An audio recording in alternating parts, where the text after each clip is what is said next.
Hello everyone.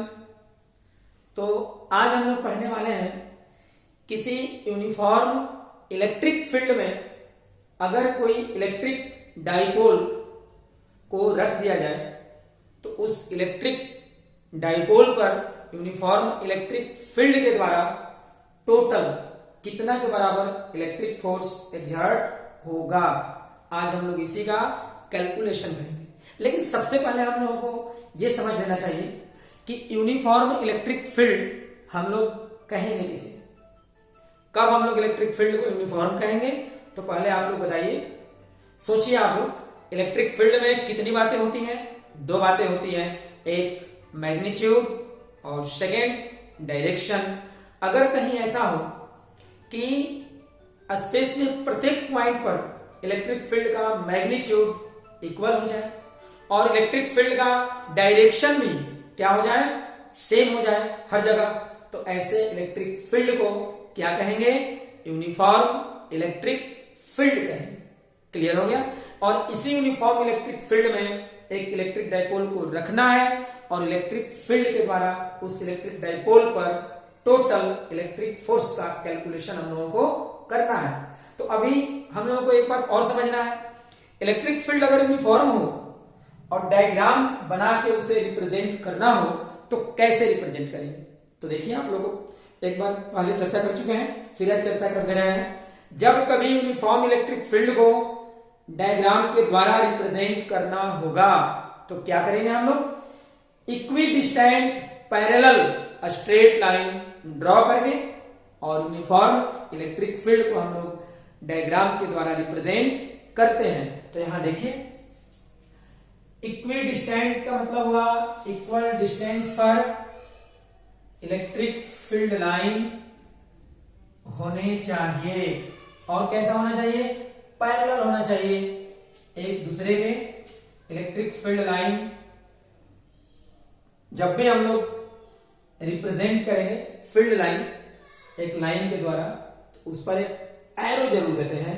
Arrow electric field के direction को represent करेगा। ठीक है, यह हुआ इलेक्ट्रिक फील्ड। एक और बात ध्यान देना है, यूनिफॉर्म इलेक्ट्रिक फील्ड को जब रिप्रेजेंट करना है तो कुछ जरूरी नहीं है कि यहां 3 लाइन्स ही है। नंबर ऑफ लाइन्स 4 हो सकता है, 5 हो सकता है, 10 हो सकता है, कितना भी हो सकता है। अपने सुविधा के अकॉर्डिंग हम लोग नंबर ऑफ लाइन्स जो है वो डिसाइड कर लेते हैं। अब यहां देखिए, इस यूनिफॉर्म इलेक्ट्रिक फील्ड में एक इलेक्ट्रिक डाइपोल को रखना है हम लोगों को। इलेक्ट्रिक डाइपोल यहां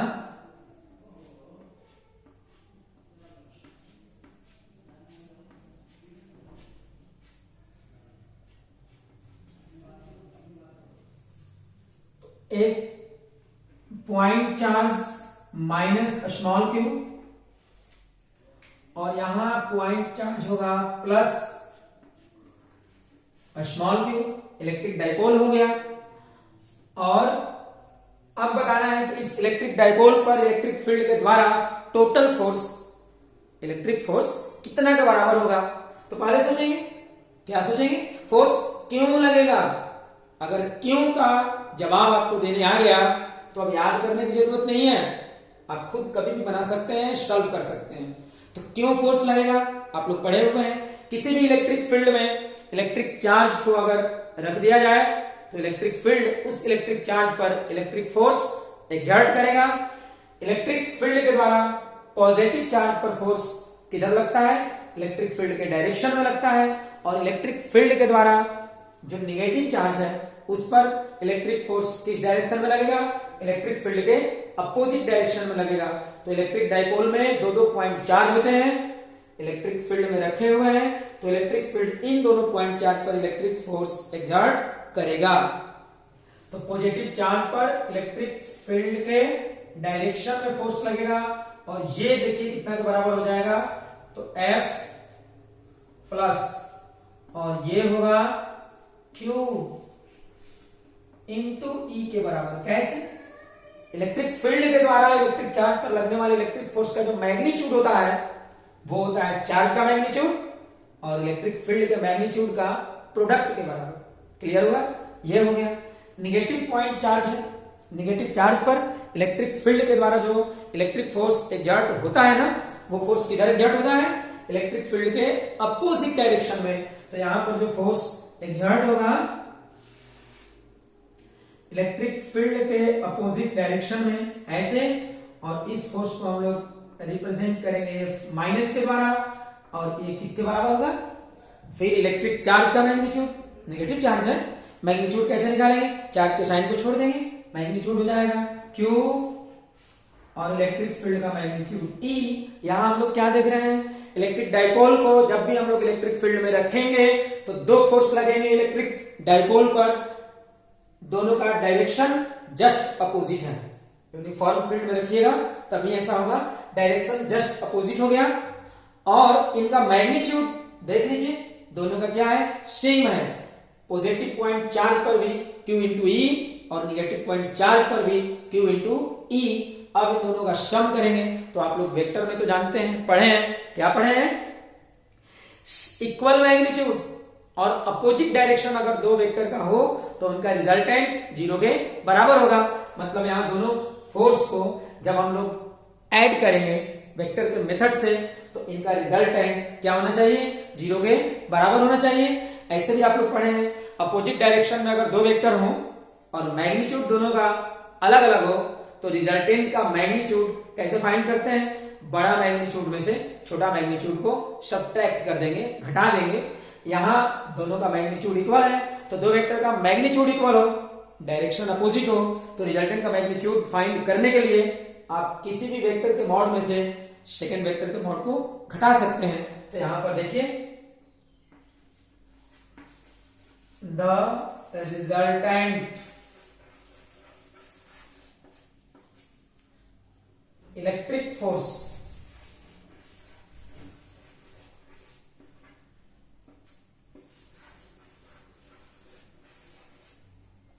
exerted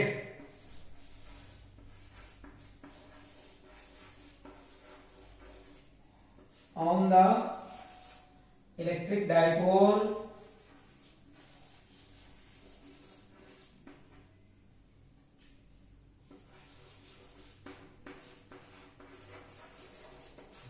कितना एक्सर्ट होगा,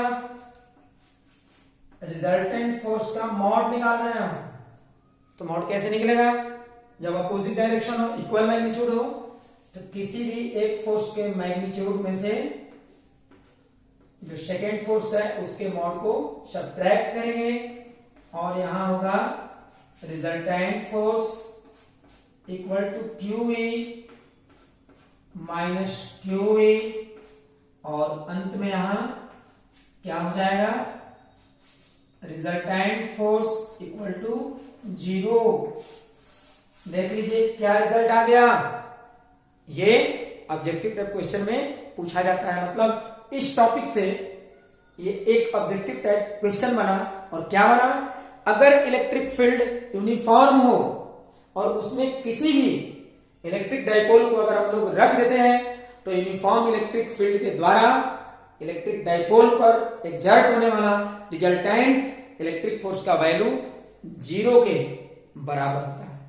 समझ में आ गया, ये हुआ सेकेंड ऑब्जेक्टिव टाइप क्वेश्चन। यहां पर क्रिएट होता है, क्या क्रिएट होगा कि अगर इलेक्ट्रिक फील्ड यूनिफॉर्म ना हो, non uniform, non uniform field माने फील्ड का मैग्नीट्यूड हर जगह सेम नहीं होगा और डायरेक्शन भी सभी जगहों पर इक्वल नहीं होगा, तो इसको कहेंगे हम लोग नॉन यूनिफॉर्म इलेक्ट्रिक फील्ड। अब यहां देखिए, अगर इलेक्ट्रिक फील्ड नॉन यूनिफॉर्म हो और उसमें किसी इलेक्ट्रिक डाइपोल को रख देंगे हम लोग, तो ऐसे कंडीशन में क्या होगा कि जब आप दोनों चार्ज पर अलग अलग फोर्स कैलकुलेट करके और उनका रिजल्टेंट निकालेंगे तो रिजल्टेंट का वैल्यू जीरो नहीं आएगा, क्या आएगा, नॉन जीरो आएगा। तो इसका मतलब हुआ कि नॉन यूनिफॉर्म इलेक्ट्रिक फील्ड में अगर कोई इलेक्ट्रिक डाइपोल प्रेजेंट हो तो उस इलेक्ट्रिक डाइपोल पर इलेक्ट्रिक फील्ड के द्वारा एग्जर्ट होने वाला रिजल्टेंट इलेक्ट्रिक फोर्स का वैल्यू नॉन जीरो के बराबर होता है। तो इसे आप लोग एकदम याद कर लीजिए।